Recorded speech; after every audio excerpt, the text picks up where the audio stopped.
Bienvenidos nuevamente a Pruebas de Fe, un espacio donde buscamos promover la fe a través de testimonios reales contados por aquellos protagonistas que han atravesado distintos momentos de turbulencia en la vida. Hoy tenemos un invitado el cual estuvo muy cercano a la muerte. Probablemente Dios le dio una segunda oportunidad y hoy nos va a contar aquí su experiencia. Junto a él lo acompaña su esposa, la cual también como familia, como pilar y sobre todo al momento de dar la noticia a los hijos, pudo transmitir esa fortaleza dentro de tanta turbulencia. Hoy nos van a contar, es para mí un honor, un gusto grandísimo recibirlo a don Roby Suárez y a su señora Erika Suárez. Bienvenidos, muchísimas gracias por estar aquí presente. Cuéntenos primero que nada, ¿quién es Roby Suárez? Bien, gracias querido Oscar. Es un honor estar en este programa tan hermoso, prestigioso. Joven que veo que va hacia adelante, muy lindo. Me agarró tras que lo vi, entonces dije es importante hablarle a Oscar y decirle que tengo un testimonio. Para todo aquel que necesita ser levantado a través de los testimonios que son tremendamente edificantes. Con gusto, mi nombre es Roby Suárez, soy piloto de línea aérea, ya jubilado, volé durante 33 años y ya me jubilé hace cerca de 10 años. Entonces, entre ese lapso y ahora, el año 2021, caí en la tremenda amenaza mundial del COVID-19 a través de una cepa bárbara que fue la cepa amazónica, la última fuerte que vino y que azotó mi vida y muchas más. Entre ellos yo estuve en un proceso de 40 días en el hospital petrolero. Entonces pasé muy mal, no había espacio, no había lugar alguno para que yo pueda, me den la posibilidad de vida. Sin embargo, el Dios Altísimo me dio fuerzas, estuve trabajando hasta que pude ser consciente. Ya luego, después de eso, me metieron a la UCI, que es la terapia intensiva, donde ya yo no supe más qué pasó. Fueron 40 días de que yo estuve en otro ambiente. La parte de mi organismo, de mi cuerpo, la parte humana quedó apagada y empecé a vivir nuevas cosas. Perdón que lo interrumpa. Inicialmente, ¿cuáles fueron los síntomas?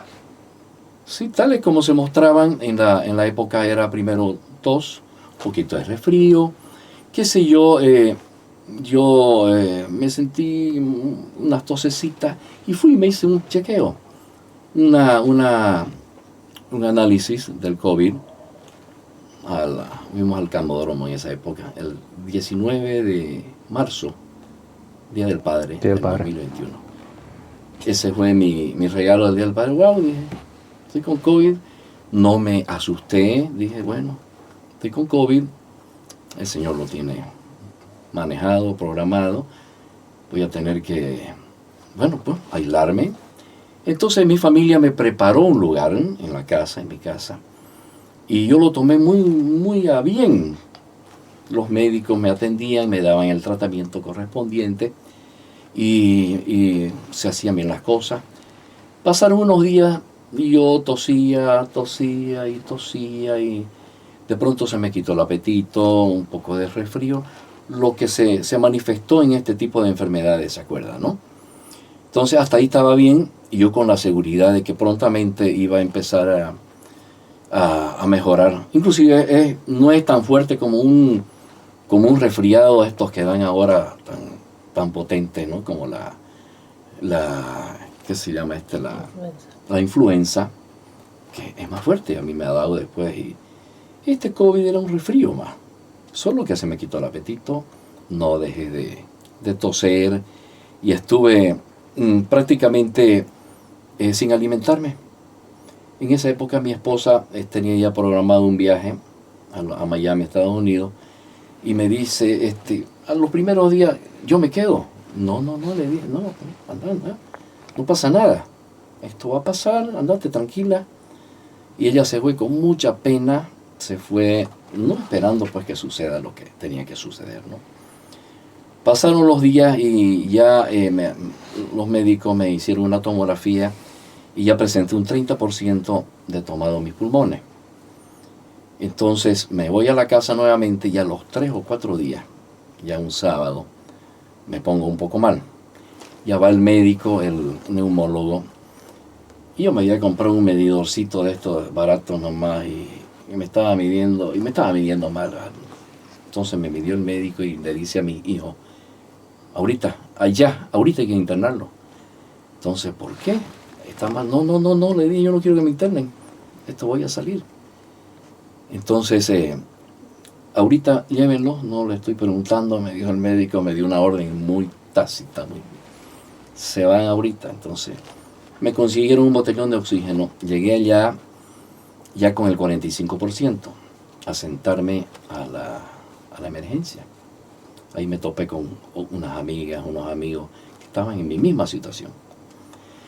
Entonces, pasé esa noche en la emergencia, una de las peores noches de mi vida, porque no podía moverme porque me caía, estaba lleno los pasillos de muchos pacientes, gritos y...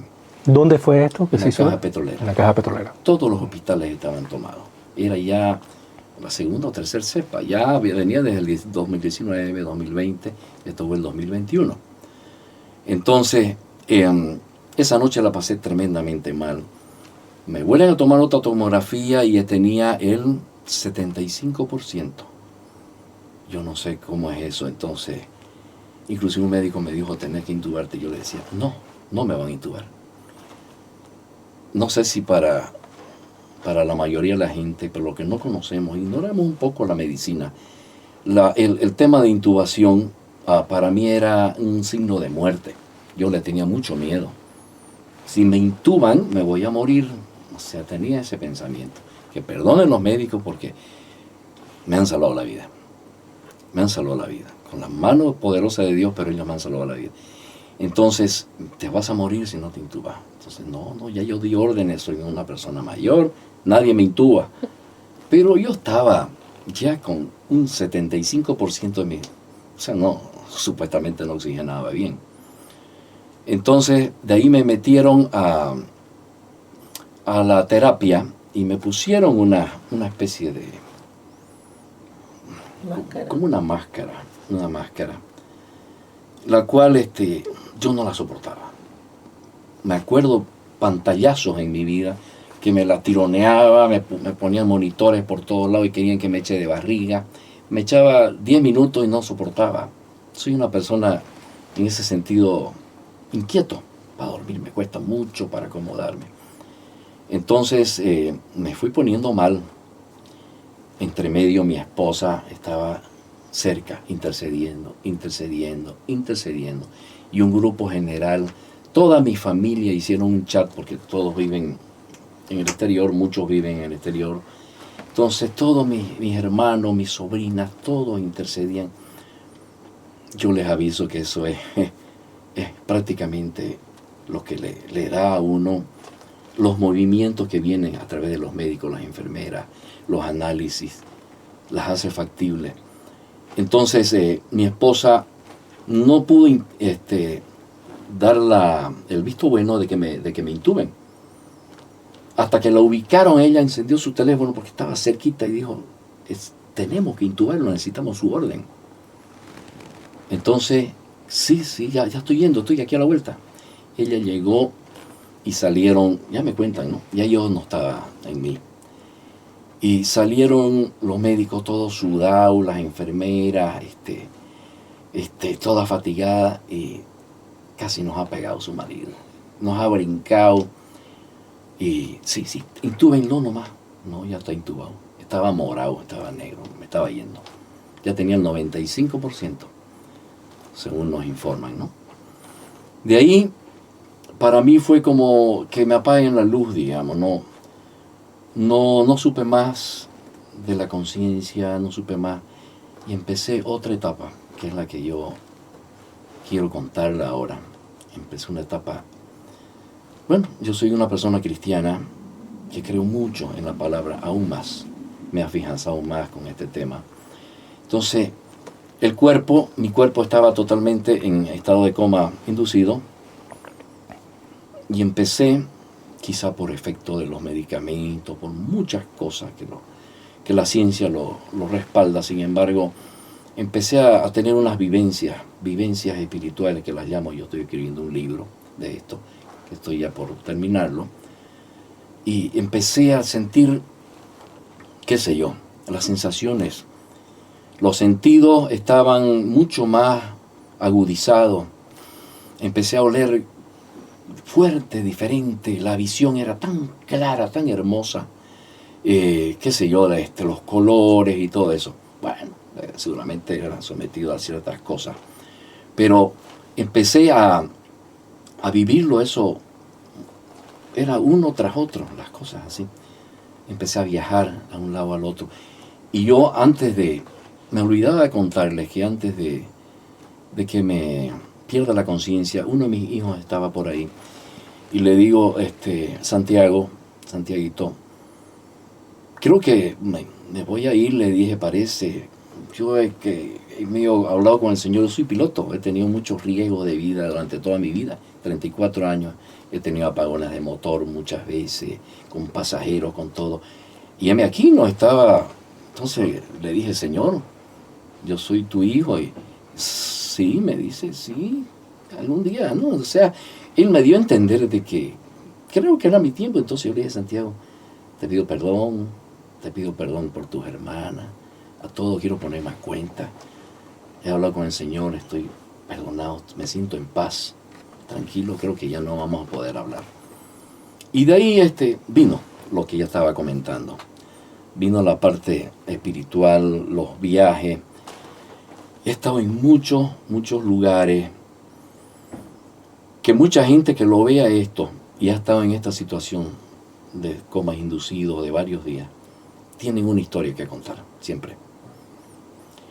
Yo estuve, digamos, en lugares de tormento. He estado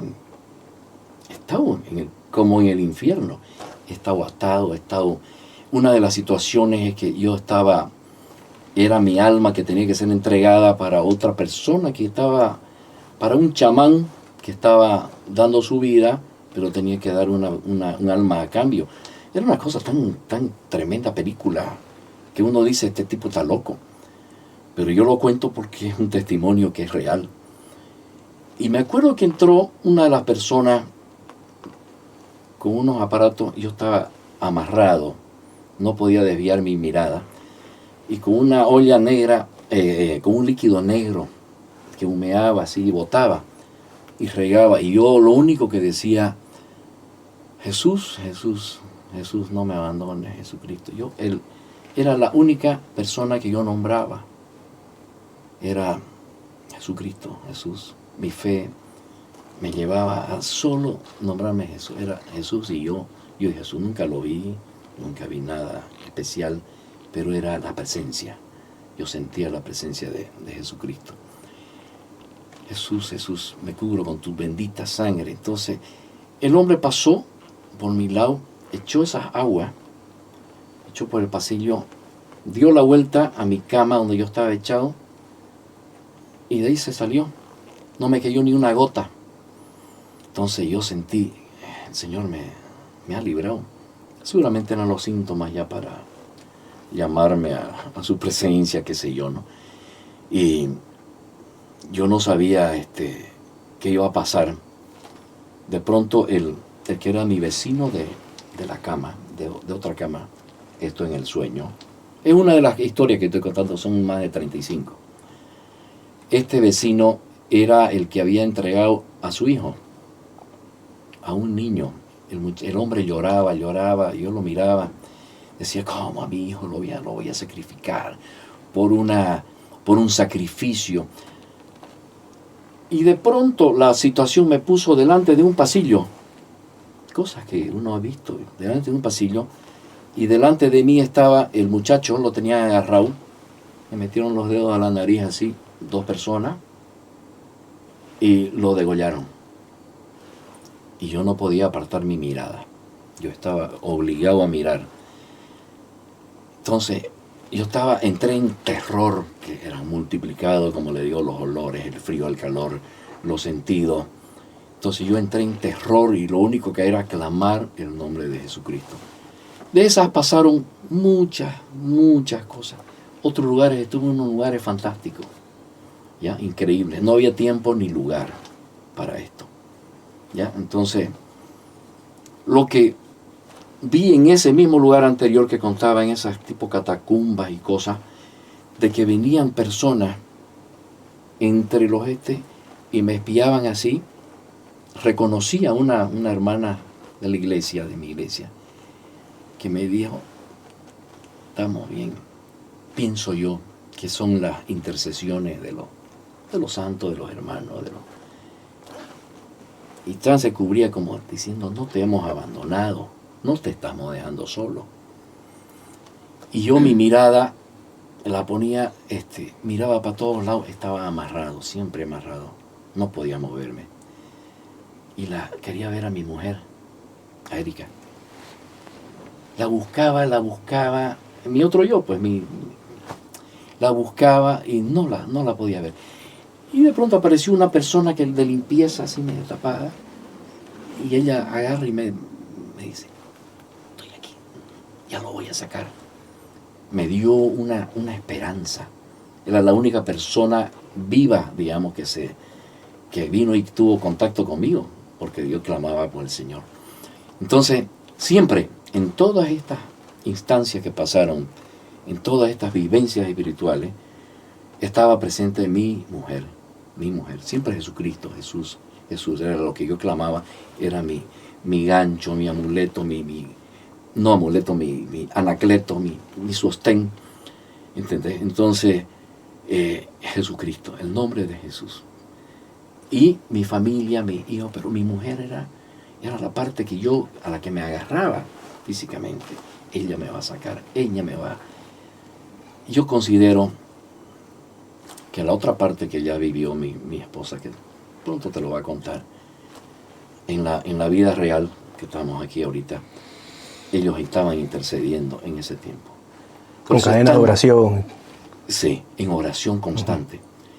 Mi familia, mis hermanos, se comunicaban, eran de todas partes.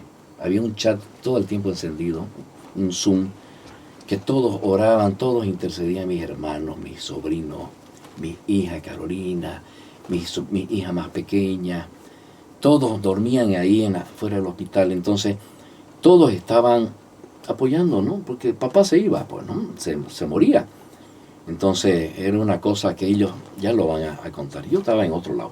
Ahí quiero consultarle respecto a estas vivencias, a estas escenas que usted las veía mientras estaba intubado, ¿cierto? Sí. Ahora, cuando usted menciona de que las fragancias también se agudizaron, es decir, se agudizaban en cada una de las diferentes escenas o sueños que usted estaba atravesando. Totalmente.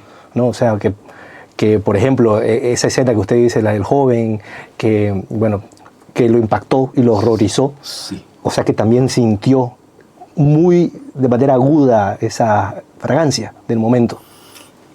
Sí, fragancias, no lo recuerdo. Pero los sentidos, digamos, el frío, la claridad de la visión, digamos. Porque en ese momento yo no sentía, no me acuerdo haber sentido en esa circunstancia fragancias, olores. Seguramente eran horribles, pero no la tomé en cuenta. Porque era más el miedo que yo sentía que otra cosa, estaba espantado. Y en otros lugares, en muchos lugares que estuve, digamos, en otro que le cuento, que hablando de fragancia, estábamos en un viaje en el sur del país, no sé, viajaba de un lado para otro, de pronto estaba en Estados Unidos, de pronto estaba en el Brasil, en lugares que yo conozco. Yo he sido piloto, no se olvide, he estado de un lado a otro. Claro. Estaba en Sucre, digamos, en mis sueños, estaba en Cochabamba, estaba en Tarija, de pronto estaba ahí yo, ¿ya? En uno de esas se me ocurrió que estábamos viajando con 4 amigos míos, amigos de tu padre, amigos. Estábamos en unos tremendos coches, yéndonos hacia el sur del país, entre Sucre y Tarija, algo así. Estábamos yendo a buscar un restaurante, que no, teníamos la posibilidad de buscar restaurante. Y llegué, me acuerdo, a una esquina, paré el vehículo y me bajo de la vagoneta. Yo estaba con mi esposa, me acuerdo del color de chompa, el bordado que tenía la chompa, y ya eran unas serranías fantásticas. Y digo, ¡ay, qué olor delicioso! A flores, qué delicia. Y veía los árboles de un colorido. Tenemos aquí los toborochis, tenemos el gallito, más hermosos que eso. ¡Qué árboles fantásticos! Decían. No eran colores raros, no eran azules, no eran colores vivos. Y veía así el horizonte y decía, qué hermosura, qué creación. El sol saliendo, el frío de la cordillera, estábamos en un lugar y allá se veía el pueblo. O sea, cosas muy, muy, muy hermosas, muy hermosas. ¿Y le preguntó a los médicos si había algún tipo de explicación científica o por qué pasaban, o por qué llegó a vivir todas estas escenas, llamémoslo así? ¿Hubo alguna explicación de parte de los médicos? Cuando yo ya estuve más o menos consciente y ya pude hablar, porque después terminé con tracotomía, después que me sacaron y me pregunta el médico, ¿cómo está don Gustavo? Yo me llamo Gustavo Roberto Suárez. Entonces, Gustavo era mi nombre de mi cama, la cama número 7. Para mí significa mucho el número 7. Estaba en esa cama y, don Gustavo, ¿cómo está? A ver, cuénteme. ¿Ha estado en el cielo o en el infierno? Entonces, para mí fue una impactante porque dije, entonces esto es común. Ellos saben que uno al estar en ese estado pasa a otras dimensiones. Que la Biblia claramente nos habla del cuerpo, alma y el espíritu, ¿no? Nuestra alma es lo que nos pertenece. El cuerpo estaba un charque, yo ahí me hacían lo que sea, me cortaban, me ponían, me sacaban, yo estaba inerte, con respiradores, y entonces, pero mi alma estaba lo más vivo posible, que era lo mío, lo que estaba sufriendo, pasando. Y el espíritu, Dios todavía me lo había dado, estaba en vida, ¿entiendes? Entonces me preguntó, así que usted ha estado en el cielo o en el infierno, y medio se rió diciendo esto, ¿ha estado usted en alguna parte? Todos están. Entonces... Es real. ¿Ah? Es real. Es real, totalmente real. Un médico, un científico me va a decir, claro, Robbie, estuviste sometido a una serie de medicamentos, adrenalina, que te quitamos, que te morías, que te subíamos, que te metíamos. Han estado experimentando y salvando mi vida. Los grandes médicos que me atendieron, las enfermeras, que ya hay unas historias para contar esas varonas de Dios, del Señor, pues, realmente son las que pagan el precio ahí, porque ellas están como hormiguitas las 24 horas metidas, atendiendo, ¿no? Entonces, esa es la situación, ¿no? Y aquí la familia a todo esto, ¿cómo reaccionaba? ¿Cómo estaba usted? Cuénteme desde el momento en que, le dicen que va a ser sí o sí intubado, desde que tiene que pasar a terapia intensiva y todo ese caminar. ¿Cómo fue? Bueno, es algo muy difícil, ¿no? Cuando alguien tan cercano como tu esposo, que según la palabra de Dios son uno solo, ¿no? Entonces es mucho más agudo el sentimiento. Recuerdo de que yo estaba fuera de la terapia intensiva, sentada en una esquinita. 2 de mis hijos estaban fuera durmiendo en la movilidad. Y antes de que él fuera intubado, él parece que se dio cuenta de que una de las enfermeras tenía un teléfono. Entonces, en toda su lucha de él, de no querer ser intubado, le pide el teléfono a la enfermera. Y esa enfermera luego se empieza a convertir en uno de nuestros ángeles en esta historia. Ella le presta el teléfono, él se recuerda el teléfono, llama y contesta uno de mis hijos que estaba en la movilidad. Entonces él le dice, vengan porque me quieren intubar, dice él. y mi hijo sube por las escaleras y llega, y entonces yo intento entrar para ver qué era lo que estaba pasando, y obviamente ya me encuentro con los doctores que me dicen, lo hemos tenido que intubar porque él realmente estaba, como él dice, completamente negro, ya no había opción, y él se iba a morir. Entonces, en ese momento, mi realidad fue que yo pude descansar, porque los 2 días que él llevaba dentro de la terapia sin ser intubado, luchando por no la intubación, él estaba muy nervioso. ¿Por qué? Porque era un lugar de muerte. Eso era. La terapia intensiva era un lugar de muerte donde él estaba en una cama 7, pero de pronto el de las 6 y el de las 4, todos fallecían y él lo presenciaba. Entonces yo podía sentir el terror de él cada vez que yo entraba, porque todos fallecían. Entonces era algo que en ese momento fue una tranquilidad, porque yo dije, su cuerpo va a poder descansar ahora, y él ya no va a poder ver, porque esa era mi desesperación, que él veía tantas cosas malas. Entonces él no podía estar en paz. Era lógico, él no podía estar en paz. Entonces, esa fue mi reacción cuando lo intubaron a él. Y de ahí en adelante, pues se convirtió en prácticamente una guerra, ¿no? Una guerra de sentimientos, de emociones, una guerra de realmente de aferrarse solamente a Dios, ¿no? ¿En qué momento sienten el mayor de los temores? O sea, me refiero en relación a la posibilidad de que él no hubiera ganado la batalla. Todos los protocolos que ellos hacían en ese tiempo, al día 7, 8 más o menos después de la intubación, sí o sí el paciente tenía que empezar una mejoría. Entonces, los primeros 7 días eran de paciencia, de oración, de fe, de paz, de tranquilidad, pero ya llegaba el día 8 y ya querías que ese informe diga, le comentamos de que ha habido una evaluación favorable y vamos a empezar a quitar los sedantes para que él pueda empezar a despertar, y vamos a ir haciendo mediciones para ver cómo reacciona su cuerpo. Y de pronto eso no llega. Y de pronto empiezan a suceder cosas, como por ejemplo que llega el informe y nos dicen, bueno, lamentablemente ha entrado una bacteria hospitalaria. Entonces los medicamentos que ya estábamos pensando que empezar a quitarlos, los tenemos que mantener, ¿no? Él está con fiebre, él está así, entonces vamos para atrás otra vez. Y de eso a la nueva mejoría vuelven a pasar 4 o 5 días de que el antibiótico haga efecto. En todo ese transcurso, ahí es donde ya otra vez se incrementa todo el tema de la fe, ¿no? Bueno, es una bacteria, va a pasar, sí, es común, todo el mundo se contagia de una bacteria en la terapia intensiva, va a pasar.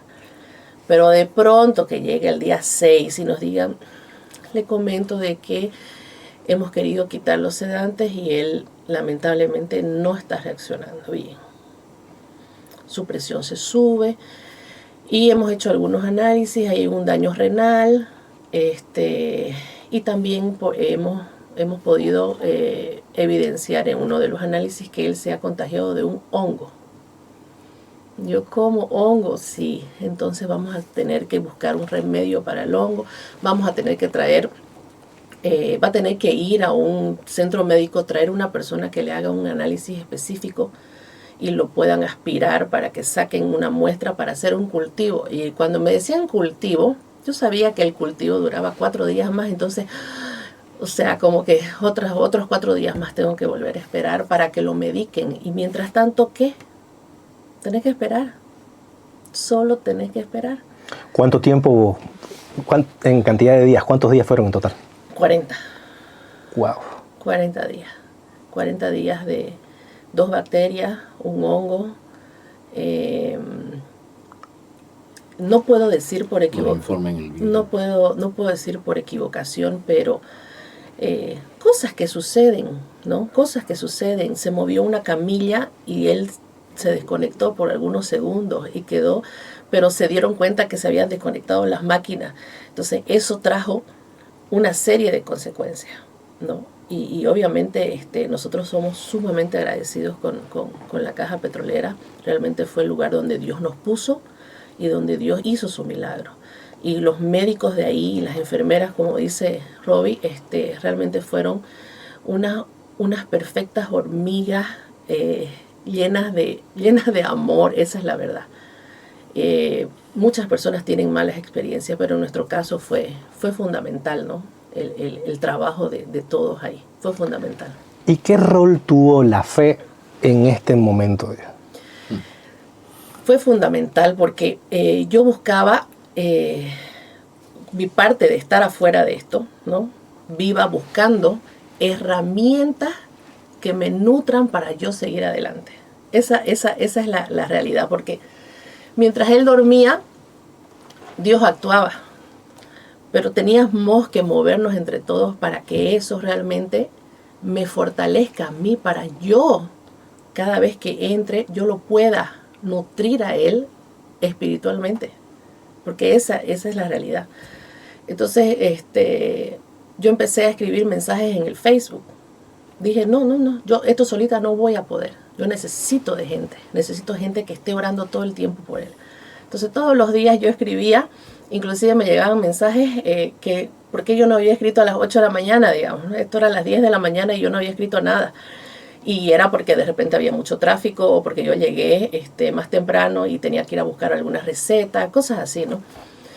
Porque también, entre medio de todo esto, el día que lo intuban a Robbie, con esa cepa amazónica que era letal, porque si ponemos a pensar, él se contagia el día 19 y es intubado el día 29.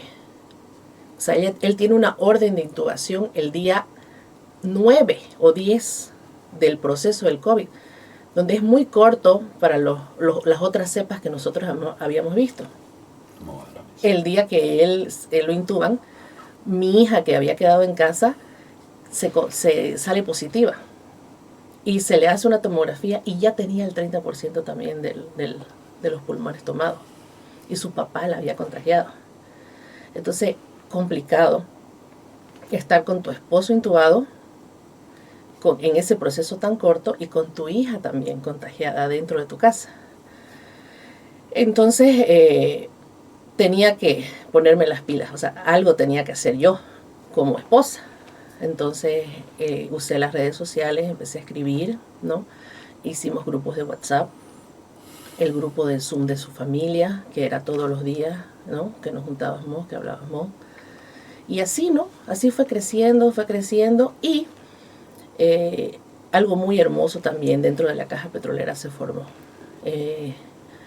Empecé a tener la amistad con todos los pacientes, teníamos de todas las camas de la terapia intensiva, teníamos un grupo de WhatsApp, donde yo, no me pregunten cómo, pero yo dirigía todos los días la oración por WhatsApp y ahí, entre todos. Orábamos fuerte y se moría el uno, se moría el otro, se despedían del grupo, se iban, llegaban los otros, teníamos que presentarlo, los ingresábamos al grupo y así formamos una hermosa comunidad dentro de ahí. Y todos nos ayudábamos. Si faltaba un medicamento, él iba y venía. La otra persona le compraba, o si yo llegaba más temprano, le compraba para los otros. Algo muy hermoso. Es muy importante, ¿no?, armar este tipo de comunidades, porque entre todos se llegan a fortalecer, ¿no? Entonces, esto creo que es algo muy importantísimo para cualquier persona que está atravesando por distintos tipos de enfermedades, ¿no? Entonces, y a todo esto sí, recuerdo que usted me mencionó, antes de que iniciemos este capítulo, usted mencionó de que recibió el consejo de una persona para que usted ingrese y lo vea a su esposo. Y creo que usted no quería ingresar por un tema del mismo impacto visual, no sé. ¿Puede comentarnos al respecto? Lo que pasa es que en este tema es complicado poder darte cuenta que estás porque cuando tenés una cosa de estas, ¿no?, que te chocan tanto, querés rehusarte a que es una verdadera realidad, porque estás choqueado emocionalmente y en tu mente. Entonces, una vez él es intubado, y esperamos. Cada vez que yo ingresaba, no lo miraba a él. Yo solamente entraba, oraba, hacía que sus sobrinos ingresen, cosas así, ¿no? O sea, quería rehusarme realmente. Pero me mantenía fuerte, pero me rehusaba. Y un día, un pastor muy querido de nosotros me escribe y me dice: Erika, usted tiene que entrar a orar por Robbie y tiene que ser específica y tiene que hablar para que el Señor le pueda dar libertad a él. Esa fue su dirección, que le dé libertad. Y yo le digo: está bien, pastor, voy a hacer todo lo posible, voy a entrar, voy a orar en esa dirección. Pero yo, desobediente, le digo a uno de sus sobrinos, le digo: Mauricio, por favor, te pido si puedes ir hoy día a las 3 de la tarde para orar por tu tío. Me llamó el pastor Alcimar y me dice que hay que orar en esta dirección, buscar libertad para tu tío. Claro, tía, no hay ningún problema, yo voy. Una hora antes me llama y me dice: le cuento, tía, que yo no voy a ir, y le cuento que nosotros no podemos desobedecer a lo que Dios dice. Así que es usted la que tiene que entrar y es usted la que tiene que ir. Entonces yo ahí quedo: está bien, dije, voy a hacerlo. Recuerdo que desde la casa hasta la caja petrolera, que son como 16, 18 minutos, puse unas alabanzas y empecé a cantar, empecé a alabar al Señor, me quebranté y llegué, me estacioné. Recuerdo de que toqué el timbre y sale un doctor y no era hora de visita. Supuestamente tenés que entrar en hora de visita. Esto eran las 3 de la tarde.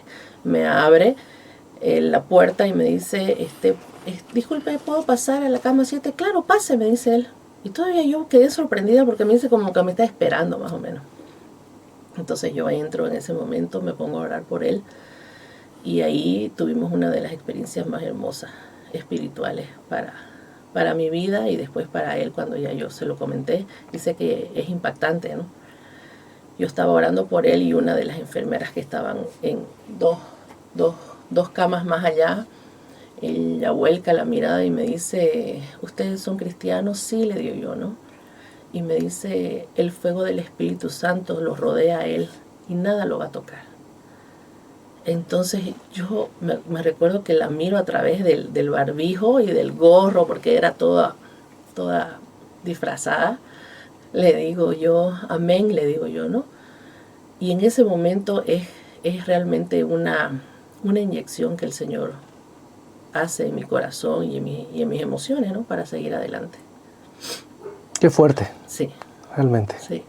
Y recuerdo todavía que bajé, salí de ahí, mandé un audio, y ese audio se hizo viral entre mis amistades que teníamos, y todo el mundo lloraba de escuchar en la forma en la que yo lo contaba. Fue muy hermoso. Me imagino. Fue muy hermoso. Me imagino. Volvamos al punto donde ya despierta. ¿Qué fue lo primero que se le cruzó por la mente al despertar? Bien, es una pregunta bien difícil porque no sé el momento que desperté, porque ahí está... ¿Ah? ¿Cuándo me viste? Sí, uno está aturdido, que la realidad que no. Lo primero que sentí yo es algo impactante, tengo que decirlo. Sentí dos muchachos, dos jovencitos, que yo pensé que eran, ya cuando estaban en la conciencia, dije: debe ser estudiantes, practicantes. Y me golpeaban la espalda, me daban en la espalda, tum, tum, tum, tum, tum, así como para liberar mis pulmones. Seguramente antes me habían hecho algo así, ¿no? Lo raro es que yo los veo a los dos y digo: son muchachos estudiantes, estos chicos son practicantes. Estaba en un sillón yo, una poltrona, y lo miro a uno, hermoso el pelado, lindo, y lo miro al otro, era idéntico. El tema es que yo no fui consciente de que en ese lugar nadie podía estar sin barbijo. Estos chicos estaban vestidos de una forma diferente. Era como un protector de normal, ¿no? Pero estaban con la cara descubierta. Ay, mira estos pelados, dije, ¿no? Y eso fue la primera impresión. Ya yo me pongo a analizar y digo: ¿quiénes me han despertado? O sea, yo si pienso un poquito más, yo creo profundamente de que fue alguien mandado por Dios, dos ángeles, que no eran con alas así como lo solemos creer nosotros que son brillantes ni nada, eran dos muchachos idénticos. Y mi hermano me pregunta, ¿y era hombre y mujer? No eran ni hombre ni mujer, eran dos seres, dos personas. ¡Wow! O sea, yo después lo analizo eso. Ese fue mi primera contacto con la vida real, digamos, cuando estuve aquí, ¿no? Luego de eso, le digo al médico, necesito ir al baño. O sea, no le digo. Le apunto, yo estaba muy débil, pero apunto, había un baño allá. Y el fisioterapeuta, un tipazo el hombre, ¿usted quiere ir al baño? Pues no puede. Me decía, a ver, apreteme esa mano, me decía, y la apretaba, yo la apretaba con toda mi fuerza. Por supuesto, estaba totalmente, todos mis músculos, de hecho. ¿Quiere ir al baño? Quiero. O sea, me levanté con, no sé, fuerza de dónde saqué, y me fui al baño. Y mire, dijo, se levantó el hombre, carácter. Estaba bien, pasó no sé cuántos años. Yo estaba seguro, Oscar, que estaba saliendo del problema antes de que me intuben. Porque a mí no me tenían que intubar. Tenía en mi mente que ya habían pasado 30 y tantos días de intubado, yo no sabía, estaba con tracotomía. ¿Entiendes? Y antes de eso, el de mi lado, hablando de qué pasó en la conciencia, el de mi lado estaba saliendo también del problema del coma inducido, y ahí viene la parte que es tan especial, tenía que aprender a respirar el joven. Uno aprende a respirar otra vez, porque como está movido por una máquina, los pulmones funcionan y ya el cerebro no manda la señal, etcétera. Todos sabemos eso. Entonces, respire, le decían, y yo escuchaba, porque a mí me fueron cortando el oxígeno para que mis pulmones empiecen a trabajar, una fisioterapia, empiecen a trabajar. Entonces y el chico no salía, y le daba nada, no pudo, fulanito, no me acuerdo el nombre, porque lo escuchaba así. Y yo decía, yo tengo que aprender a hacer lo mismo, seguramente, tengo que aprender a respirar. Entonces cuando ya me tocó a mí, ya me habían bajado la oxigenación y la medicación para que yo haga esfuerzo para respirar, pero yo no sabía respirar, mis pulmones no sabían respirar. Entonces yo digo, ¿qué hago, Señor? ¿Qué hago? Diga usted que me pongo a imaginarme, ¿qué hago para entrar a un supermercado? Voy a llegar a un supermercado, las puertas al llegar cerca se me van a abrir. Se llama inhalación, decía yo. Voy a entrar al supermercado y voy a volver a salir y se me van a volver a abrir las puertas, ¿no? Inhalación, exhalación. Entonces dije, por la derecha inhalo y por la izquierda, o sea, me hice un plan, una cosa, y entonces empecé a respirar de a poquito, y ya la pusieron a mi esposa ahí a que me controle con una máquina, para que yo esté respirando y vayan cerrando hasta que yo logre respirar por mi propia madre. Eso fue lo primero que aprendí. Después yo le decía al médico, cuando me soltaban, porque me pillaron un día de eso yéndome, me estaba bajando de la cama, soy tan inquieto, ¿ya? Y entonces me ataban, me amarraban por lógica, ¿ya? Le decía que no podía escuchar. Tampoco, o sea, el sentido del oído se me había perdido un poco, no escuchaba. Y el médico venía y me revisaba, no, está bien, no tiene nada. Yo quería expresarle, porque no podía hablar, que me habían dejado algún tapón. Estaba sordo. O sea, aprendí a respirar, no escuchaba, ¿ya? Y luego de eso, veía muy mal. Un rato de eso me llevaron ya, ¿cómo se llama? La burbuja, ¿no? A la burbuja ya me aislaron totalmente. Y vino una doctora y yo era así con la mirada. Ahorita me van a venir y me van a intubar, me van a agarrar entre 4. Y me van a poner me van a poner el tubo. Ya habían pasado 30 días que estaba intubado, digamos, más o menos. Yo, terror, seguía teniendo terror. Por eso, y entre paréntesis de esto que digo, es importante que siempre esté un pariente al lado, hablándole cosas buenas, porque uno escucha todo lo escucha. O sea, lo siente, espiritualmente uno está en contacto, en comunión. Ese apoyo lo siente uno. Bueno, entonces le digo a la doctora, quiero escribir algo con la zurda. Yo no me di cuenta, pero ¿usted quiere escribir? Le presto mi mango, me dice, y le presto este papel. Le dije, yo me pongo a escribir. No sabía escribir. Tiraba unos trazos y quería dibujar unas letras, no podía. Tuve que aprender ese ratito a escribir. Parece que otra vez reaccionando mi cerebro.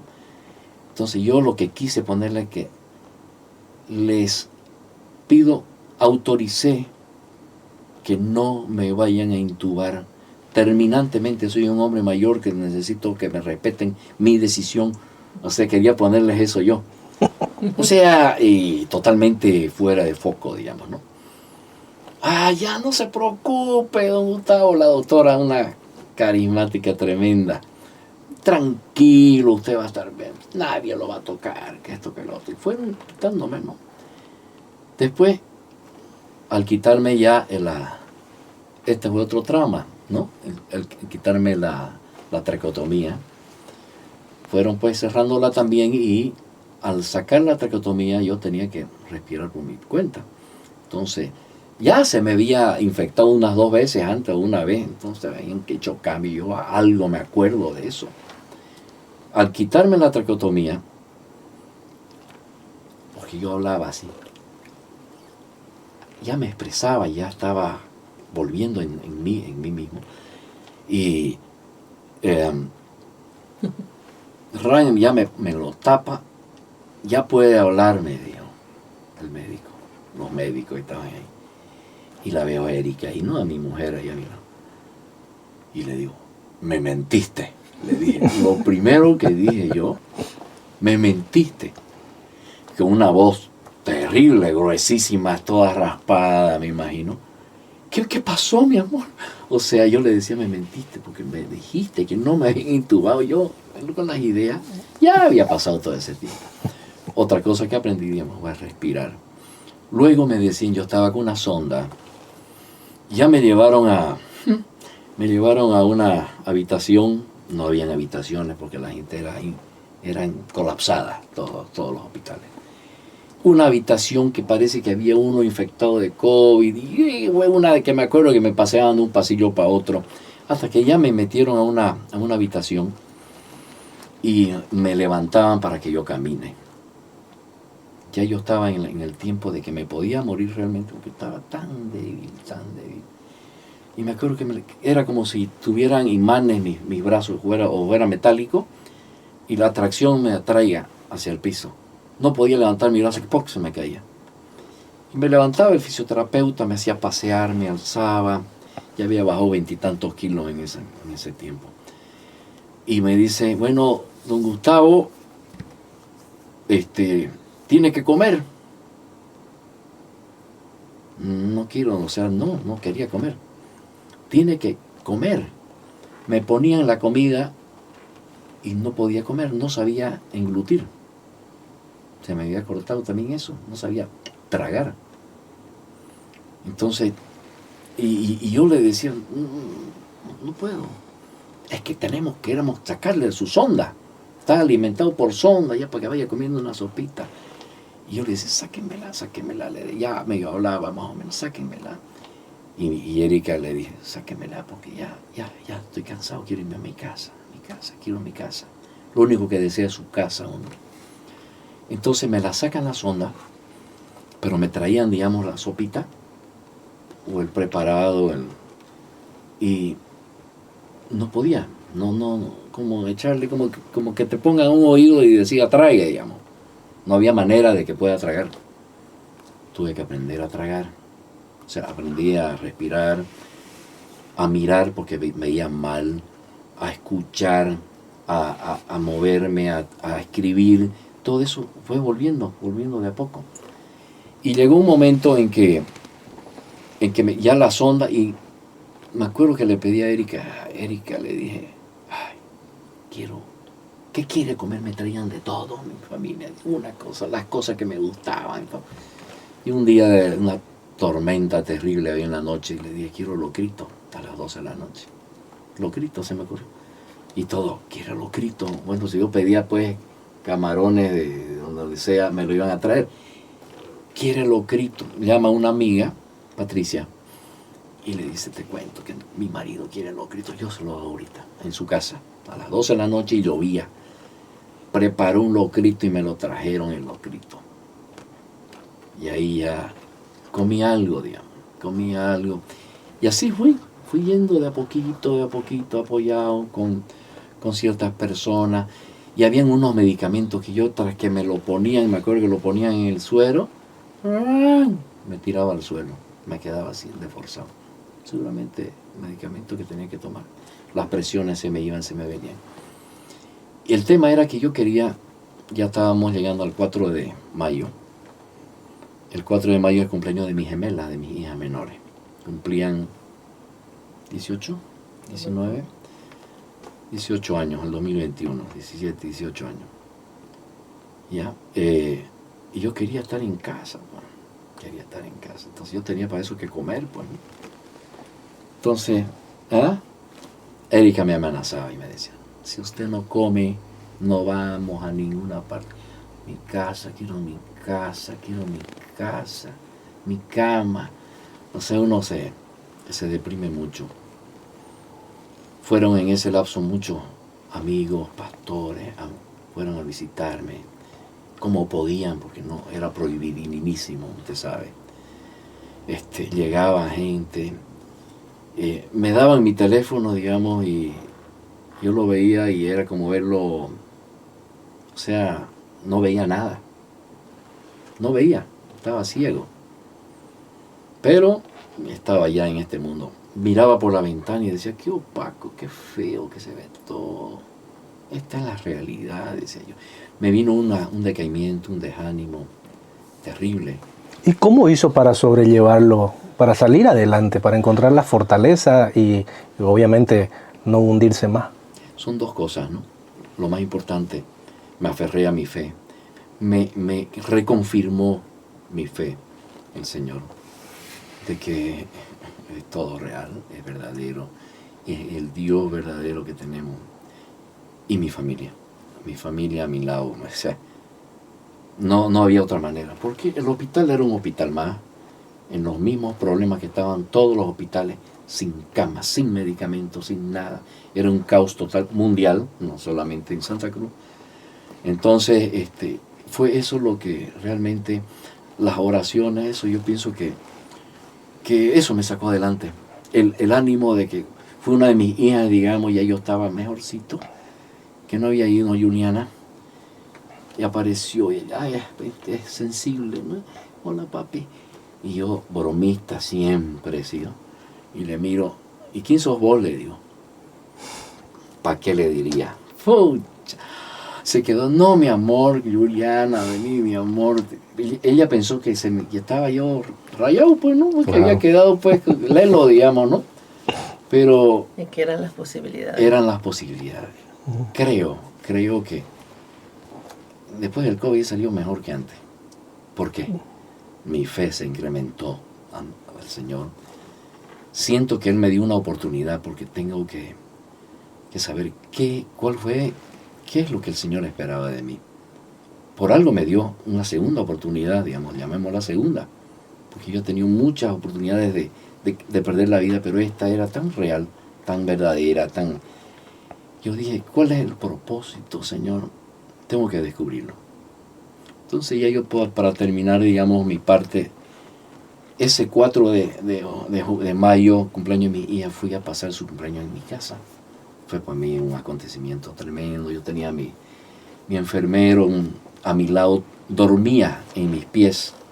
Dormía porque por ahí yo me levantaba y estaba todavía tomando unos medicamentos fuertísimos. quedé con un problema neuronal, o sea, mi sistema nervioso dañado por mil cosas, mis riñones muy delicados, y recuperando de a poco por la fe y la familia, ¿no? El hogar, muchas cosas. Mi consejo, digamos, para las personas que están viendo este programa tan hermoso y algún día van a tener a alguien quizá en esta situación parecida por cualquier otra cosa, nunca jamás dejen de apoyarlo, de orar con él, de hablarle, estar a su lado, aunque él no escuche. Algo nos comunica, 100% se lo digo. Entonces, yo me presto también para, si alguien alguna vez quiere hablarme y preguntar si ha pasado por esto, porque mucha gente me he topado, que me ha dicho, yo te cuento, quiero hablar con vos porque he estado 4 días en coma, he estado 5 días en coma, y he visto cosas raras, pero se lo van guardando y se va olvidando la mente. Entonces, yo me presto para hablarlo todo el tiempo. Tenía un propósito, es más, al terminar mi libro, yo tenía que hablarle y preguntarle, buscar testimonio de un sacerdote, preguntarle qué piensa de eso, de la vida eterna, de un pastor, porque a veces hay un poquito de divergencia, pero tenemos el mismo Dios. Entonces quería hablar con un médico científico, que me diga lo que te ha pasado, que estabas totalmente lleno de cosas químicas y sustancias que tenemos que vivir. Entonces que me diga que no existe eso, y yo se lo puedo pelear, digamos, de que existe, sí. Que no dejamos de existir aquí en nuestro cuerpo. Nuestro cuerpo se va y tenemos un alma que es lo que nos pertenece, ¿no? Eso nos dice la palabra de Dios, que siempre nos va a pertenecer y nosotros decidimos a dónde se va a ir conforme a nuestras decisiones en la tierra. Y el espíritu que vuelve a Dios. En este caso, yo estaba en mi alma y ahora ando afianzado en mi fe, hablándole a uno al otro, sin mostrar signos de locura o lo que sea, o que me pueden llamar lo que sea. Porque hay mucha gente escéptica, ¿no? Y yo respeto lo que piensen ellos, pero las decisiones, cuando estamos en una situación así, ahí es que surgen las decisiones de la vida y de la muerte. Una persona tiene que ponerse a cuenta en lo antes posible, y para ello la palabra nos enseña que todas las mañanas estemos en comunión con el Señor, que pidamos perdón, que nos pongamos a cuenta cada día que estemos a cuenta. Pero no sabemos ni el día ni la hora en que nos va a llamar el Señor. Entonces, que nos vistamos de vestiduras blancas, que tengamos nuestras lámparas siempre llenas de aceite, porque el Señor llega en el momento menos preciso. Entonces, que no nos agarre a muchos no estando a cuenta con sus hijos, con sus amigos, no estando a cuenta con su esposa, y perdonar y pedir perdón a Dios, ¿no? Pero primero perdonar, dar, menguar de uno mismo y estar en paz. Y en eso estoy ahora. Tuve la oportunidad de terminar un disco, para terminar esta charla. Había empezado un disco 10 años antes, del 2013. 2013 lo había empezado el disco. Las grabé las canciones, pero las tenía solamente en el flash, con todas las pistas, todo estaba hecho. Los recuperé en un estudio, pude meter ya mis voces, pude hacerlo y lo terminé el disco. Son unas canciones preciosas que hice para el Señor, todavía no lo he lanzado. Han pasado 10 años de eso. Entonces era uno de los propósitos, pienso yo, que el Señor tenía para mí. Y hoy por hoy estoy en una congregación en que estamos ayudando muchísimo a la gente, que estamos en las misiones. En Misionero es una institución misionera que tenemos para salir al mundo. Que de nada sirve que vivamos cómodamente en casa, digamos, si no estamos haciendo la obra. Este programa es misionero totalmente. El que no lo escucha y no abre sus oídos, porque no es escuchar nomás, es abrir los oídos, y el entendimiento se lo pierde. Así que Felicidades, Oscar. Felicidades, querido. Muchísimas gracias. Muy, muy bien logrado. Muchísimas gracias. Ahora, quiero preguntarle algo que considero muy importante.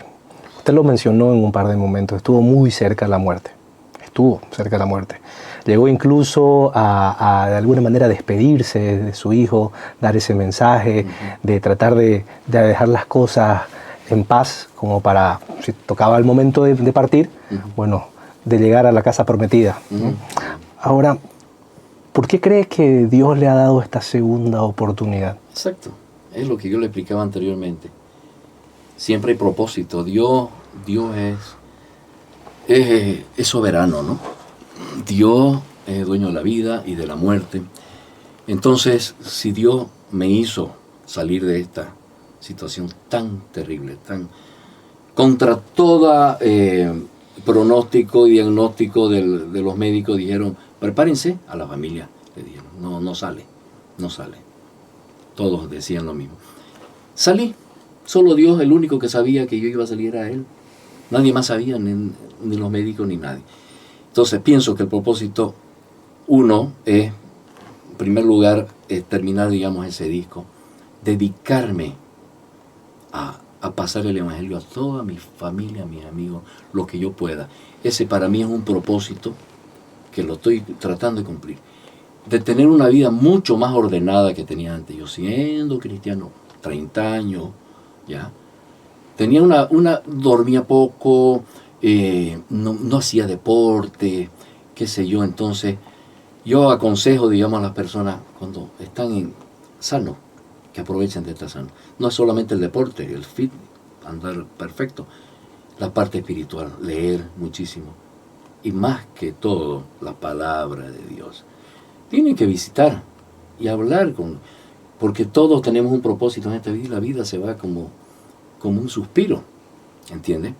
Entonces este segundo propósito ha sido para ayudar a otra gente. Yo estoy otra vez tratando de cantar en mi iglesia, porque el Señor me dio ese talento de cantar las canciones. He cantado muchos años y a mucha gente le gustaba, pero no es porque le gustaba Robbie Suárez, era porque yo lo hacía para evangelizar, porque el único que tiene que verse siempre en cada presentación es el nombre de Cristo. Yo menguaba, ahora aprendí a menguar más. No quiero que se vea mi nombre, quiero que salga el nombre de Cristo, de Jesucristo, ¿entiendes? Entonces aprovecho su programa, querido Oscar, porque ese es el propósito, creo. Ya estoy preparado, pero yo sé que el Señor me ha dado un largo recorrido. Yo, mis medicamentos, dormir mis 7, 8 horas todas las noches, ya, desde esa época. Todos los días al gimnasio, en lo posible 5 días, 4 días a la semana, todos los días. Mi alimentación más sana, cada vez. ¿Ya? Sin embargo, vienen nomás los años que van a venir y cualquier ratito el Señor nos llama. No, pero ya yo estoy preparado. Preparado ahora, pero todos los días tengo que prepararme, tengo que estar al día, ¿entiendes? Y dice todos los días, no dice los fines de semana, el domingo, ponete a cuenta, no, todos los días, cada noche. Yo me despido, me echo en paz, Señor, estoy en paz, gracias, Padre, por este día que me regalaste. Si mañana amanezco, gracias por la noche que me estás regalando. Y viene el día y empiezo, gracias, Señor, estoy aquí, tengo propósitos, ¿entiendes? Ahora no dejan de haber los problemas, siempre han habido problemas y van a haber, porque la Biblia dice que cada día viene con su afán. Hay problemas en casa, mis hijos están creciendo, entonces es parte de la vida, pero ya yo la veo de otro ángulo la vida. Pese a haber conocido mucho al Señor, para mí fue una reconfirmación. Renacer. Un renacer. Eso se llama mi libro. Renacer. Mi disco. Renacer. Muy lindo nombre. Sí. Vamos a estar atentos entonces cuando sea su lanzamiento. Amén. Sí, Vamos a estar muy atentos. Les voy a pasar, por supuesto que sí. Buenísimo. Señora Erika, le pregunto ahora, ya estando contando este testimonio, ¿cómo ha cambiado su forma de ver la vida después de haber atravesado y haber estado al lado de su pareja en cada una de las batallas que se le presentaron durante todo este desierto que trajinaron? Bueno, la verdad es que es complicado, pero a la vez satisfactorio, ¿no? Es complicado porque muchas veces cuesta entender lo que uno está viviendo y cuál es el propósito, como dice Robin, ¿no? ¿Por qué te sucedió? Porque básicamente en esta pandemia o en esto que ocurrió en el mundo entero, estabas en tu casa y tenías la idea de que eso no te iba a tocar, de que era lejano, de que quizás las personas que estaban pasando por eso se descuidaron, no tomaron medicamento, ¿no? Entonces cuando te llega y te toca, yo nunca le hice la pregunta al Señor, ¿por qué nos tocó a nosotros? Simplemente dije, bueno, aquí está, vamos a seguir adelante, vamos a salir de esto. Siempre fui positiva, ¿no? Gracias a Dios tengo esa virtud en muchas cosas. Siempre soy positiva, pero también muchas veces me caí. Muchas veces. Muchas veces estando sola allá en el hospital, esperando un informe porque prácticamente me sentía mal dejándolo allá solo y volviendo a la casa, pero sabía que tenía que hacerlo. Y yo creo que uno de los propósitos fue la unión familiar. Yo creo que ese fue el propósito fundamental, ¿no? Volver a unir a la familia, si bien y sacarlos de la comodidad también, a todos. Poder demostrarle a todas las personas que el tema de tener empatía, estar juntos, ayudarse, personas que ni siquiera conocía, ¿no? Y creo que también uno de los propósitos fuertes en mi vida fue que Dios me demostró que yo podía hacer muchas cosas que estaban guardadas y que Él me había dado talento para eso. Me recuerdo un día, mucha gente abajo no sé si conoce el tema, la terapia intensiva de la Caja Petrolera, tiene una rampa, ¿cierto?, que baja. Y ahí hay un espacio grande. Muchas veces habían 50, 60 personas orando. Y yo la dirigía la oración. Sola. Y yo no sabía que era capaz de eso. Nunca imaginé poder hacerlo. Pero la situación en la que nosotros estábamos me llevó a hacerlo. Y eso me encantó. Esa es la realidad. Me encantó porque me sentí usada por Dios. Me sentí útil. Era una forma de agradecer. Y es más, después de que él salió de toda la situación y ya estaba en casa, muchos amigos estuvieron en la misma situación y yo continué yendo a hacer lo mismo ya. Y creo que esa fue una de los propósitos y las lecciones que Dios me dio. Le consulto lo siguiente. En su rol de madre, ¿cómo hacía para transmitir fortaleza a sus hijos durante estos momentos? Prácticamente desde que yo salía de la Caja Petrolera a la 1 de la tarde hasta que llegaba a mi casa, lo único que yo hacía era orar, cantar, así alabanzas con música fuertísima. Llegaba y como que me revestía del Espíritu Santo para entrar y no poder demostrar una realidad que yo venía de vivir. Porque un día el informe era bueno, al día siguiente era malo.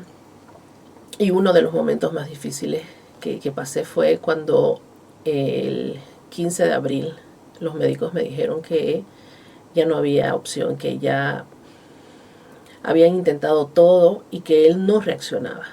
O sea, que su cuerpo seguía enfermo, que no había mejoría, que sus presiones no subían, que quitaban una cosa, ponían otra, pero no había reacción alguna.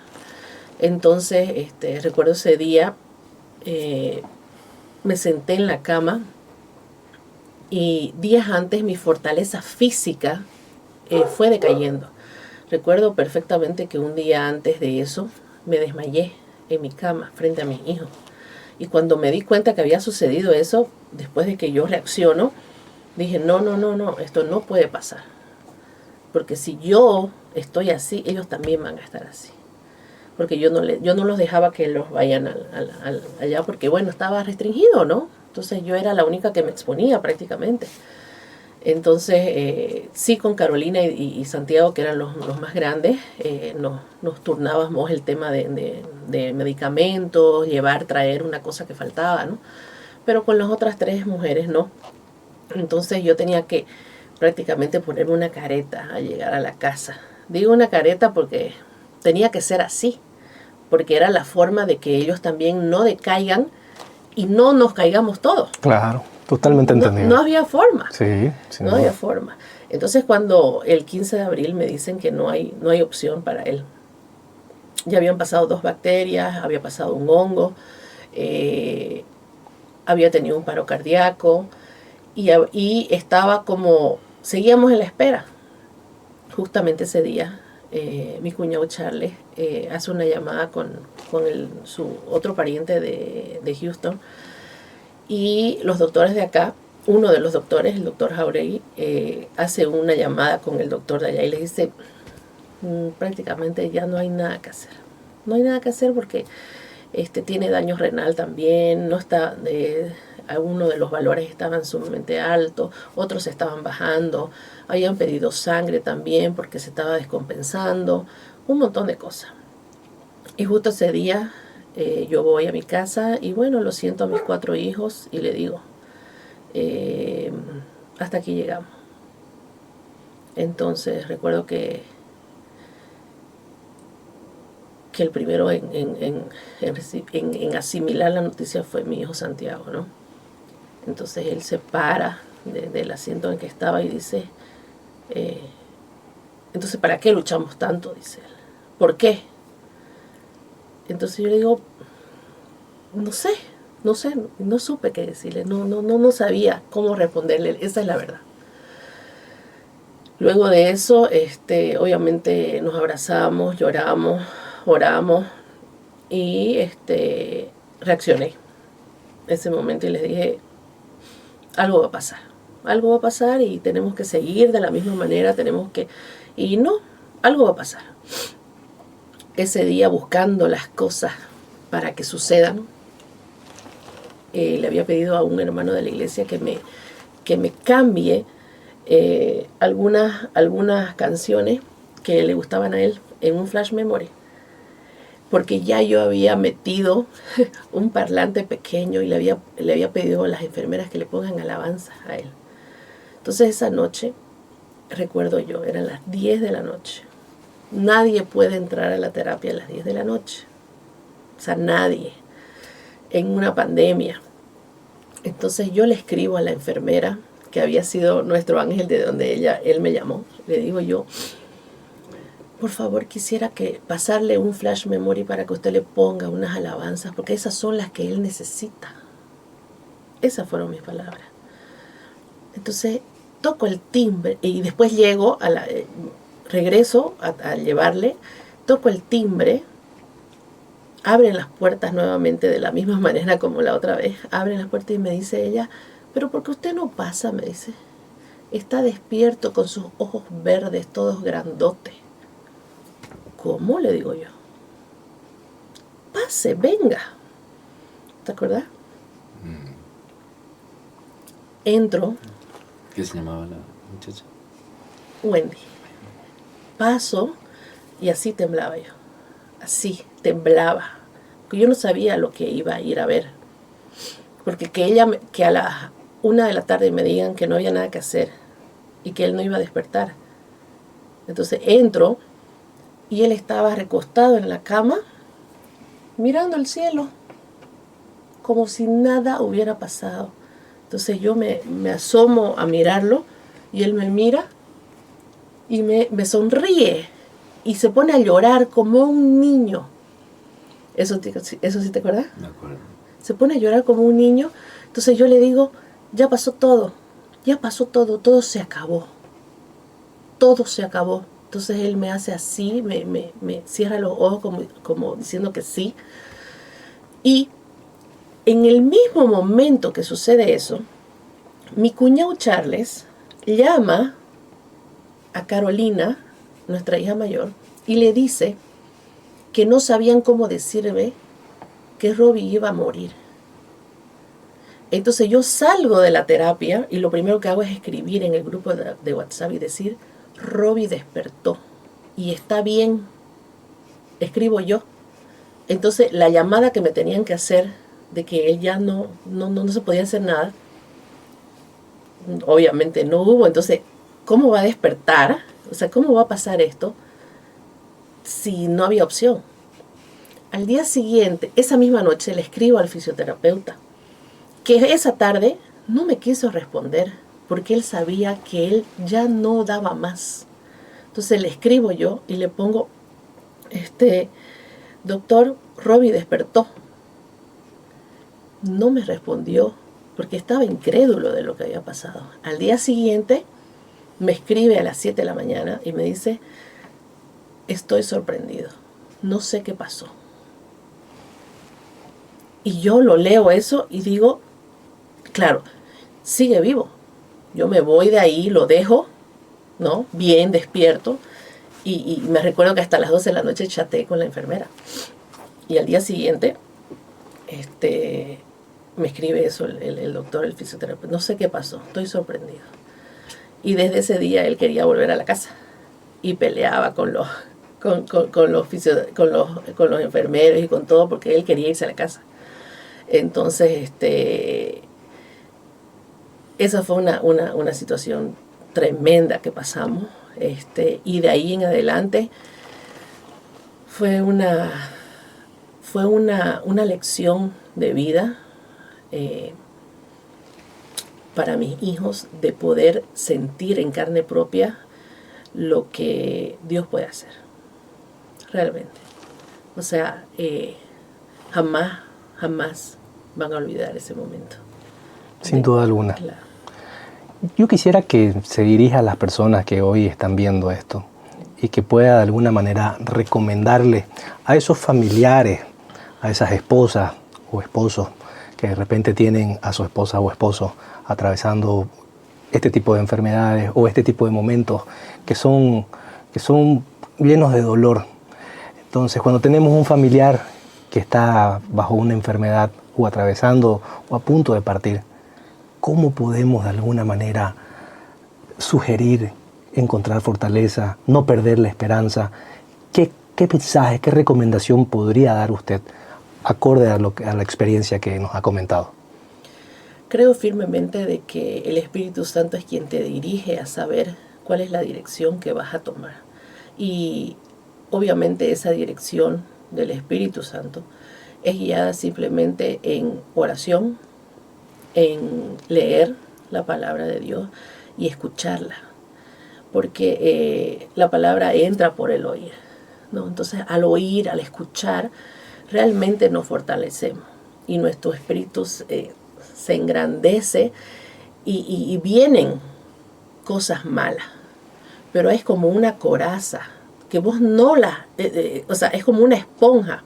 Entonces vos tenés cosas buenas, entonces las malas como que te las rechazás prácticamente. Entonces, una de las cosas que yo aprendí, que puse en práctica y que siempre las digo, es que intenten no escuchar cosas malas, testimonios malos, cosas que hagan que la fe decaiga. Entonces, simplemente es orar, nutrirse. Me recuerdo que es cómico, pero por ejemplo el doctor me decía un informe malo y yo, no, eso no es así. Y él me miraba, porque yo con barbijo, ¿cierto? Y él con barbijo. Entonces yo agarraba y decía, no, eso no es cierto. No, el Señor no dice eso. Y yo rechazaba todo lo que los informes malos, yo los rechazaba. Yo decía, no, mi marido va a estar bien, mi marido no le pasa nada, el antibiótico va a hacer efecto. O sea, una serie de cosas positivas todo el tiempo. No me dejaba engañar por mentiras que acontecían, digamos. Es más, me sentía como flotando en una nube. Simplemente el hecho de orar, ¿no? De hablar positivamente, de hablar en fe sobre todo, ¿no? En fe significaba que yo no veía lo que ocurría, pero sí lo creía. Entonces no había nada malo en lo que pasaba. Recuerdo también un día que nos dijeron algo muy, muy, muy, muy feo, no recuerdo qué fue, pero estaba Carolina a mi lado y le digo yo, bien recuerdo que la miro y le digo, no es así. Y ella me mira, sí, no es así, así es, le dije, no es así, no vamos a creer esto, le dije. Sí, no vamos a creer esto. Entonces, como que yo impulsaba a ese sentimiento. Y llegaba a mi casa, por ejemplo, y hola mamá, ¿qué dice el informe? Todo está bien, todo está bien, todo va a estar bien. Almorcemos, hagamos esto, todo va a estar bien. Prepárense, estén bien, hagan sus tareas porque ustedes saben que a su padre no les gusta, no es, o sea, seguíamos en el día a día, pero siempre en fe, no pensando lo negativo, ¿no?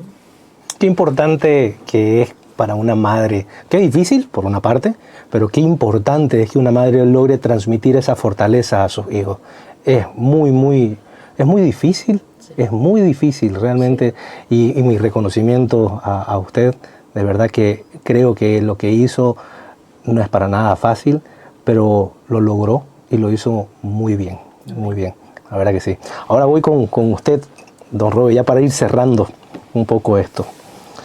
Este testimonio que sin duda alguna va a ser muy edificante, va a ayudar a muchas personas, estoy seguro de ello. Yo quisiera retroceder un poquito en el tiempo, utilicemos un poco la imaginación. Si usted pudiera retroceder en el tiempo y hablarse a usted mismo en uno de los momentos que atravesó, ¿en qué momento sería y qué se diría a usted mismo?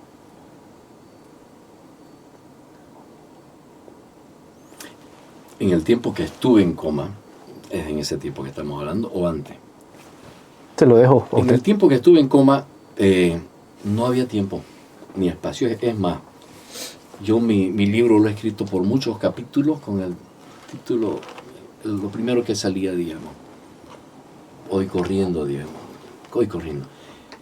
Pero no sé cuál sucedió primero, cuál sucedió después, cuánto tiempo duró, ¿entiende? Entonces, lo único que yo rescato de antes de entrar en inconsciencia y en la enfermedad, yo asisto a la iglesia de mucho tiempo, mi fe era buena, pero en ese tiempo antesito, yo le digo esto para todos aquellos que están con dudas.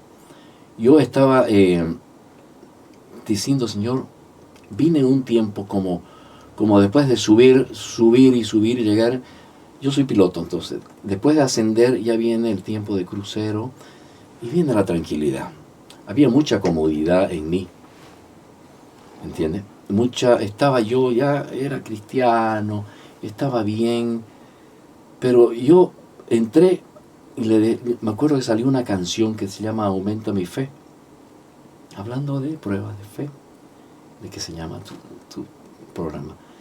Aumenta mi fe, Señor. Quiero mejorar mi fe. Tengo mucha comodidad y me incomodaba cada que leía la palabra. Que mientras estemos seguros, velemos para no caer, dice. Mientras más seguros estemos. Tenía esa inquietud en mi vida y nunca pensé, porque siempre, después de que yo he estado en peligros de muerte en aviación, he dicho, Señor, nunca me vas a dejar. Siempre he salido adelante, de una u otra manera. Entonces, que velemos para no caer. Eso sería para mí pedirle que aumente la fe de cada persona que está escuchando este programa. Que deposite, y si no cree, no importa, que empiece a creer en algo. Que la vida es efímera, de aquí pasa volando. Yo me acuerdo cuando tenía 15 años, ahora tengo 60 y pico años. Entonces, y de pronto voy a estar en la presencia de Dios. Estuve en una prueba a punto de estar. Entonces, no nos confiemos de que Dios, por su bendita misericordia, nos va a librar a todos. Nos va a dar el cielo ganado. No. Que nos preocupemos de fortalecer nuestra fe, de creer, de orar, de cubrir a su familia y no vivir azotándose la espalda, digamos, que no es bueno, eso Dios no quiere, ese tipo de sacrificio. quiere sacrificios de adentro para afuera. Quiere que nuestro interior crea en algo realmente que es verdadero, que es Dios.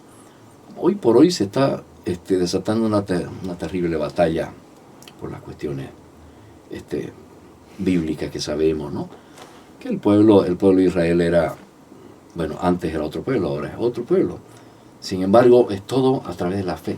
Las peleas son a través de la fe. Pero el Dios verdadero que tenemos todos, nosotros los cristianos, católicos y en ese Dios maravilloso, que afiancemos nuestra fe. Porque mañana podemos irnos y que nos vamos bien. Si estás peleado con alguien, ponete a cuenta, abuenate. Agradecerle a Dios cada comida que estés haciendo, cada cosa que te va mal. Pucha, te pincharon una llanta. Gloria a ti, Señor. Gracias, Señor. Quizás me libraste de que yo vaya a la esquina y me choque. Algún día lo voy a saber. O sea, pensar en ese tiempo. Eso nos dice en 1 Tesalonicenses 5:17, orad sin cesar, es uno de mis versículos preferidos. Y no significa que estemos todo el día rezando, orando, Dios, con ese temor. No, al contrario. Dios es libertad, es pensar en Jesús. Entonces, que estemos pendientes todo el día de agradecer a Dios. Por las cosas buenas y por las malas y por las que han de venir y lo que no vendrán. Porque Dios no nos dará lo que pidamos para nuestros deleites, dice, ¿no? Él nos dará lo que nos conviene. Así es. Ese es nuestro Padre amado que tenemos, ¿entiendes? Entonces eso yo les comunico a la gente, ¿no? Que si no lo conocen a Dios, está ahí, tocando a la puerta de su corazón. Eso nos dice en Apocalipsis. Aquí estoy a la puerta y llamo. Si tú quieres, abre la puerta y entraré y cenaré contigo y tú conmigo. Es decisión personal. Así es. Dios siempre primero. Rescato muchísimo sus palabras. Sí. Dios siempre primero. En las buenas y en las malas, Dios siempre primero. Siempre. Y aquí, ya para cerrar, una última pregunta. Qué importante que es actuar en equipo, ¿no? Porque esta batalla la vivió usted, sin duda. Usted tenía que hacerle caso a los médicos, tenía que cumplir con todas las órdenes y las prescripciones médicas que les daba, pero afuera de esa habitación hubo un rol importantísimo. Su esposa, que se movía de aquí para allá, que creó esta comunidad, que los reunía, que no paraban de dejar de orar, oraban todo el tiempo, la fortaleza que le transmitió a sus hijos. Es decir, era de los dos, realmente, de los dos. Creo que ella se llevó la peor parte, que yo estaba inconsciente. Claro, sí, cierto, totalmente. Sí. Y aprovechando este momento, estoy seguro que es una pregunta un poco obvia, pero ¿le agradeció por todo ese sacrificio, todo lo que ella hizo? Todos los días. Porque es muy importante, ¿no? Todos los días soy agradecido con mi mujer, con mis hijos, con mis hermanos, mis parientes. Y toda la gente, un día reclamé, ya pude ver cuando fui al oculista y de pronto estaba volviendo mi vista. Cosas que el Señor, volviendo mi vista anterior y los lentes nuevos que me hice, ya no me servían. De pronto me pongo el viejo y ya me servían. O sea, alguna intoxicación seguramente tenían. Entonces, le dije mis teléfonos, quiero empezar a agradecer uno por uno a todas las personas que intercedieron por mí, que me apoyaron financieramente también, que dieron su granito de arena, que oraban por mí, amigos de mi fraternidad, los que eran de mi comparsa, todo eso. Todos los días llamaban, preguntaban por mí, por mi salud. Personas que quizás Erika ni los conocía, pero de todas partes del mundo. Entonces, ¿cómo no ser agradecido? Imagínense, con mi mujer, que mi mujer veló por mí.